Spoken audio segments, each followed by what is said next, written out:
কে বলবে 15 বছর আগে এটা একটা পুকুর ছিল। জমি মাফিয়াদের নজরে আসায় কখনো দিনের আলোয় কখনো রাতের অন্ধকারে একটু একটু করে বুঝে গিয়েছিল ব্যারাকপুরের 7.5 কাঠা জমির উপর এই পুকুরটি। সবকিছু দেখেও চোখ বন্ধ করে থাকতে বাধ্য হয়েছিলেন স্থানীয় বাসিন্দারা। তবুও হাল ছাড়েননি এলাকার গুটি কয়েক মানুষ। আবর্জনা স্তূপে বুজে যাওয়া পুকুরটি নতুন করে খননের আর্জি নিয়ে স্থানীয় বাসিন্দারা পৌঁছে গিয়েছিলেন উচ্চ আদালতে। দীর্ঘ লড়াইয়ের পর মহামান্য আদালত পুকুরটিকে আগের অবস্থায় ফিরিয়ে দেওয়ার জন্য জেলা প্রশাসনকে হস্তক্ষেপ করার নির্দেশ দেয়।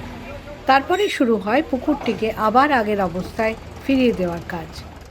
এটা হাইকোর্টের অর্ডারে পুকুর রেস্টোরেশন হচ্ছে। পুকুর ছিল এখানে, পুকুর আগে ছিল, ক্লাসিফিকেশন পুকুরই আছে, এটা ভরাট হয়ে যাচ্ছে। এই যে এই অবস্থায় আছে। এবার এটা নির্দেশ হাইকোর্ট দিয়েছে? নির্দেশ দিয়েছে রেস্টোরেশনের জন্য। পুরো কমপ্লিট। এবার খুঁড়ে সেইটা রেস্টোর করা হচ্ছে। পুকুরটা আগের জায়গায় ফিরিয়ে আনার কথা। হ্যাঁ। রবিবার বাসুদেবপুর থানার পুলিশকে সঙ্গে নিয়ে ব্যারাক ব্লকের বিডিও এবং মহকুমা শাসকের সদর দফতরের আধিকারিকরা ঘটনাস্থলে গিয়ে পাঁচিল ভেঙে পুকুর খননের কাজ শুরু করেন। উচ্চ আদালতের নির্দেশ মতোই ঘটনাস্থলে উপস্থিত হন কাউগাছি 1 গ্রাম পঞ্চায়েতের প্রধান সমীর চক্রবর্তী। যেটা কোর্টের অর্ডারের ভিত্তিতে করছি, এটা আমরা যেটা করছি কোর্ট অর্ডার করেছে এবং সেটা সরকারের বিভিন্ন দপ্তরকে জানিয়েছে।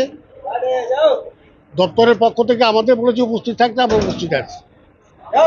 কোর্টের অর্ডারে এখানে পুকুর ভরাট হয়ে এরকম হয়েছে। এটা আজকে নয়, এটা পুকুর ভরাট হয়েছে আজকে দীর্ঘ কয়েক বছর আগে।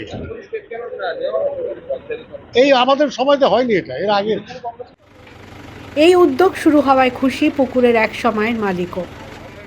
করে পুকুর কারা ভরাট করলো? এগুলো আশেপাশে নোংরা বা এই অন্নপূর্ণা বাজার তখন ছিল, নোংরা আবর্জনা পরে বন্ধ হয়ে গেছে। কারা খুঁজছে? কাদের পঞ্চায়েতকে খুঁজছে? না, পঞ্চায়েত না, এটা তো কোর্টে অর্ডার হয়েছে, ঘুরিয়ে দেওয়া ঘুরে। কবে হয়েছে? হ্যাঁ, তার আগেও তো হয়েছিল। দখল করার চেষ্টা করছিল এটা। হ্যাঁ, এটা পাঁচিল দেওয়া চারিদিকে। না পাঁচিলটা এনারাই দিতে বলেছিল, যেহেতু পাশাপাশি নোংরা পড়ে। এটা মানে পুরো ট্যাপটেড হয়ে গেছে আর কি। কত করে জমি এটা? এখানে 7.5 কাঠা আছে।